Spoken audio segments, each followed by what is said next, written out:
The Daily Stripe is back on the Believe studio. Big congrats to Believe in Atlanta Sports. One of the co-hosts right here, Mark Rich. It's been an amazing trip to LA. You were telling us this has been a dream to come out here since you were a young man. And now you come out here and see the Georgia Dogs win it all in SoFi Stadium. How does it feel? Incredible. After the 4 or 5 heart attacks I had in the Peach Bowl. Oh, yeah. It was nice to have an easy win. You earned the easiest win of all time. Yeah, blood, sweat, and tears for this one. Did you feel that after that just absolute sweat that all Dogs fans had to go through in the semifinal, that there was no way that this team wasn't going to execute at the level that they had been doing all year when they were going into the championship? So the way I put it to everybody that was questioning or talking about how TCU could port on the same way Ohio State could, I told them that this was our SEC championship from last year. This was our punch in the face. This was our wake-up call. Yeah. And that we were probably going to see something along the lines of what we did to Michigan last year.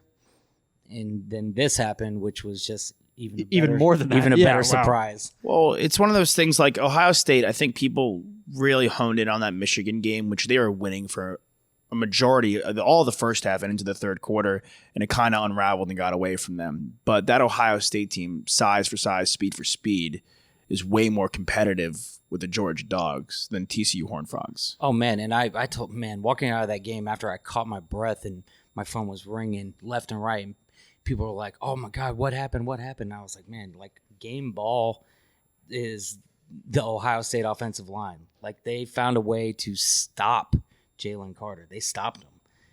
That's like an offense line of pros. Yeah, no, but that's what I'm saying. Like that's the difference. Yeah. That's the difference is that they game planned for that guy. They stopped him and they gave him time. And when you have receivers and DBs that are on the same level, that the 5-star caliber on both sides of the ball, but you give the wide receiver 8 seconds to get open. Eventually and he's going to get open. And your quarterback is CJ Stroud. Pro. That you're going to get beat. People like to talk about how Keely Ringo got beat. Look at the numbers. It's a little bit different. It is what it is, but still, the guy made an amazing catch, so he's always going to be referred to as overrated because of the interception against Alabama. But, like, the guy's a stud. And well, he's still going to be a top 20 pick. He also Like, draws the toughest matchup by far every always. week. It's Marvin Harrison Jr., man. If give that guy 6 seconds, 4 seconds, he's gonna get open. Yeah, he's just a nightmare. So like it is what it is. I was scared in that game. Like going into the game, I guess scared's not the right way to put it. I knew Ohio State was gonna give us out of all the teams in the playoffs was the worst matchup for us. Of course. I mean, it was honestly like the last time they had won it, they had snuck in as a 4 seed. Now, Georgia obviously wipes the floor with TCU. One of my favorite commercials, like it's an old commercial, but Emmitt Smith wins he goes, I just won the Super Bowl. He's on the bench press. He goes, now I'll take some rest. And he takes like a 2-second rest. Then he's back to benching again. So the real question that we were discussing before we hopped on, 3-peat? God. Like how doable is it? Like realistically, because like I'm thinking about it in my mind. Well, you win your conference and that's how you get there, right? Yeah. So who are you talking about as the other contenders in the SEC? To me, I think the team that they played in the SEC championship will be a better team next year. LSU and then Alabama. I think those are really the two teams that Georgia's vying to play against in the SEC championship. What's the knock on you guys? Like, what's the knock going to be? So next year they're probably still gonna focus on the secondary, sure, because we're losing Ringo. Yeah, a secondary that they considered the weakest part of. But then you have that freshman team. Safety who's unbelievable, Malachi Starks. There you go. Oh my God, 24. Remember that. So the knock next year is gonna be no Stetson Bennett, but the part I key in on is you're like, realistically, can we do it? Realistically, we had a walk-on just lead us to 2 national championships in a row. Realistically, we just set a record for most players drafted off your team and then went back and did it again. So like, I think, did you hear the leaked Kirby Smart pregame? Yeah, it was good. But that's the guy. He's the guy. But I'm just saying. So like, I'm not jumping over the hill on that one. I got to be honest. Everyone made a big deal about that. That's not Tebow at half, bro. No. I'm just saying. But that's that guy. Yeah. All the time. So do I think that guy can take whatever squad that he has? And mind you, this is still 4 and 5 star kids across the board. yes, I think it's a very realistic possibility, but it's improbable just because it's never happened. You don't think it's going to happen. There's so many other teams that are going to be better next year. But there are teams that are going to take, like Alabama's still losing guys. They're losing their quarterback and they're losing guys. Ohio State's losing guys. The only team, like Michigan, is kind of returning the same squad back, like like an LSU team is. They're going to lose, but they don't see them for a while. That's my point. Is that like Georgia, they have the advantage of playing in the SEC East right now, and so because the West, I mentioned LSU and I mentioned Alabama because those are West teams. The path to getting to the SEC championship and even only being a one-loss team for Georgia going into the college football playoff semifinal is pretty easy comparatively to a lot of other teams that are out there. Oh, if you lose once in the SEC, you're going to go in. And the inconsistencies of those other teams in the SEC East. I mean, the Florida team has not been what it should have been. No. Right? Like, it's beautiful. South Carolina, okay, they're bringing back what's his name, Rattler. Yeah, fun hype video for that. But they got better. But I think that bodes well for them because if South Carolina's good and Georgia beats South Carolina, then that obviously bodes well for their resume. And I think the real test is going to be Tennessee in the East again. Yeah, and we'll see what Tennessee looks like next year without Hooker. Yep, I think they're coaches. They have a coach. Oh yeah, they have a coach. They definitely have a coach for the first time in a very, very long time. Shane Beamer at South Carolina. I actually love Shane Beamer. That's a coach. Very much a coach, and you can tell how that team progressed all last year.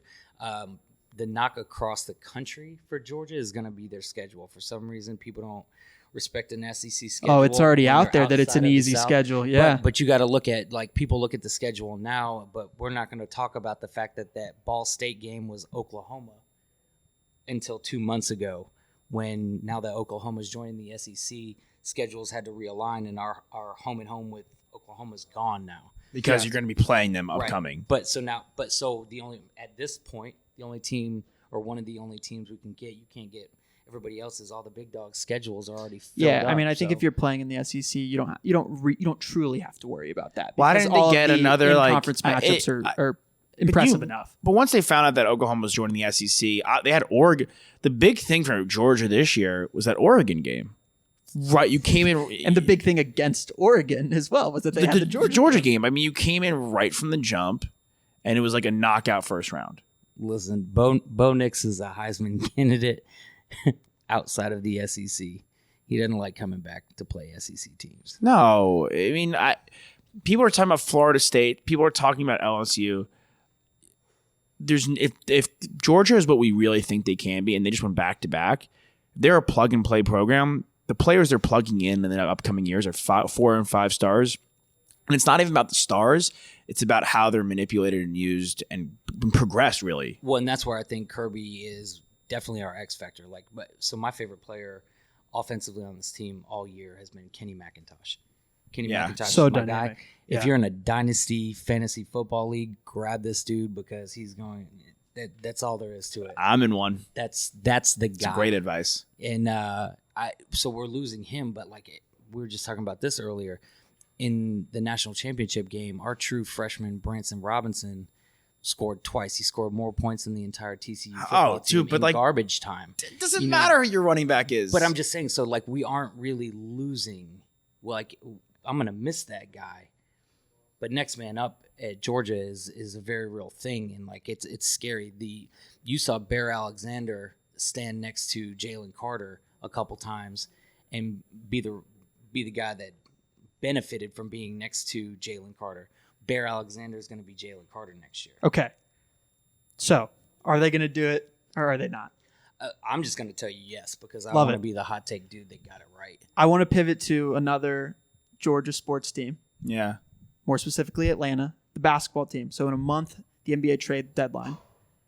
What do you think about these weird floating rumors of a cornerstone of an NBA franchise being shopped? Trae Young. I need you guys to understand how much dislike I have for the majority of our fan bases in the state of Georgia.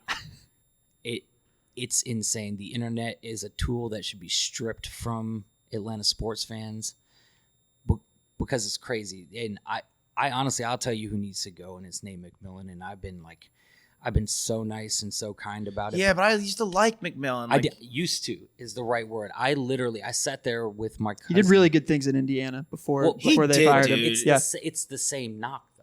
Yeah, it's the same knock. But not enough. You're in your refusal to like wiggle. You got no wiggle room in how you do things. If you watch next time, you got a Hawks game tonight. You got a Hawks-Bucks game tonight. Watch the game, and whenever they pan the camera over to him, watch him stand on the sideline with his arms crossed, not saying a single word. There's zero coaching while the Hawks are playing iso ball up and down the court. Pass one time to one person, that person's going to dribble and take a shot, and he will just stand there and watch it. And it just happens the whole game. But what do y'all have? Like, realistically, like, the Okongwu pick, I'm not saying he's a bad player. You already had Capella. That was a weird pick. Like, what are you doing with John Collins? Like, why did you then, what did they took Jalen Johnson right after? Like, why did y'all, like, the drafting, like, based off what your roster construction was forget peculiar. The picking of Collins. How about the extension? Like, why'd you do that? Why did you not why move extend the guy that you are going who's now averaging 13 points per game this season, who's shooting less than like 34% from three? He's supposed to be like a pick and pop guy. Like, what? You're not getting anything really from him. It's the weirdest thing. I love basketball as a sport that I played.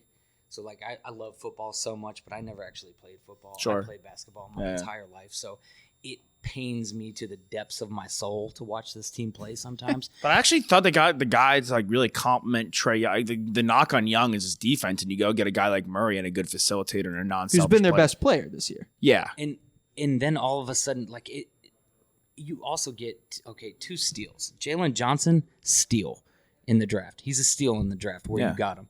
AJ Griffin is going to be a stud. He's actually what you need. But you have to deal with a coach like Nate McMillan, who is like, he got forced into the role. There were injuries, so AJ Griffin had to come on the court. AJ Griffin lit it up. Now everybody knows, and you can't hide him. You can't stash him and just play vets. And at the beginning of the season, you told me that all you wanted to do was try to get the chemistry built between these guys. And that's why we were playing just these guys. And that's what we were going to do. So I buy into that. They're much smarter than me. I usually let them go for a little while. And then at a certain point when it stops being logically sound is where I start getting frustrated. And here we are now. And, I watched a team with no Trae Young when the whole Nate McMillan thing went down. I was at the game with no Trae, no Hunter, and no Collins, and we beat a fully loaded minus Michael Porter Jr. Nuggets team. Yeah. Okay. So how can that happen? But our fully healthy team minus Capella is getting dump trucked on a nightly basis. I just we think barely beat the Clippers. I think a lot of times, like when you strip away like the franchise guys from any given night, any given game in the NBA. Guys just go out there and play, and when they play freely, like good things can happen a lot of times. And then you end up with these wins where last night the Suns beat the Warriors. They've done it twice now. They've done it a couple times. And who was their best player out there? Like Dwayne Washington. Yeah, like, Mikal Bridges. Like, it's, but what's the trajectory for this team this season? They blew it. Are they gonna get? Are we a play-in team? Like, are we even there? Right now. I think we scrape in. We scrape in the playoff and then end up in that you're final eight. Easily right now, like not even in the. You're not in the 8 easily, quite frankly, because the Heat are better than y'all. So Capella coming back may turn things around. I don't see Nate making it much further. I don't know what's going to happen at the trade deadline. We've been talking about John Collins getting traded for like every year he's been a Hawk. Sure. Like you want an extension? Here you go. Let's put out some trade rumors real quick. Like, right. Why would you give him more money and try to trade him if you wanted to get something for him? Like, that's baffling to me. I don't understand where it comes from. How it always surrounds him. And now that I saw something today, and you can't believe everything you read, but apparently the Hawks are looking for a package similar to Gobert and Mitchell. Like, what? That's crazy. And then in the midst of all this, you have Schlenk stepping like down but not out, and now he's an advisor. No, they blew it. Yeah, they blew it. They should have traded. They should have honestly Capella and Collins need to get off the books, or like because right now like Okongwu can't grow with Capella. Well, there. Bogdanovich could go too. Yeah. Yeah, it's Got all a lot of guys that could not be. it's a big donning old the Atlanta Hawks. It's a big jerseys old next hot year. mess. Sorry to end on a sour note. No, it's okay. But listen, nothing's ever gonna stop me from loving it. But like right now, it's so crazy. But like you have talent. You have talent on the team, and that's what's pissing me off. Like if you can go back and watch the Clippers game, it was Bogey shooting abysmally, but like every time the ball touched his hands, he was going to get a shot off. There's no passing. Like I watched the game last night, and the Clippers were passing the ball 4 or 5 times, wide open shot, splash.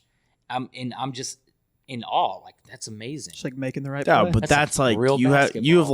like 7 or 8 vets on the team who like move the ball. You have 2 superstars who are unselfish.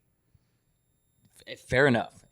There's trouble in Atlanta. Yeah. They need to do something, and I think one of those somethings is get rid of Nate, and they have to move somebody. I don't care what way they decide to do it at this point. They just need to do something because it's awkward.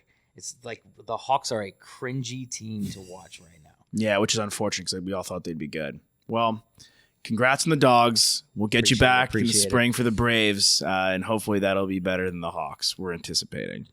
Well, my other team's the Red Sox, so it can't be worse than there the you go. Josh is a Sox guy too. Shabbat shalom, as we they don't say. need to talk about them though. We do not need to talk about that. Believe in Atlanta sports. Mark Rich, Daily Stripe. Now we'll see you guys next time.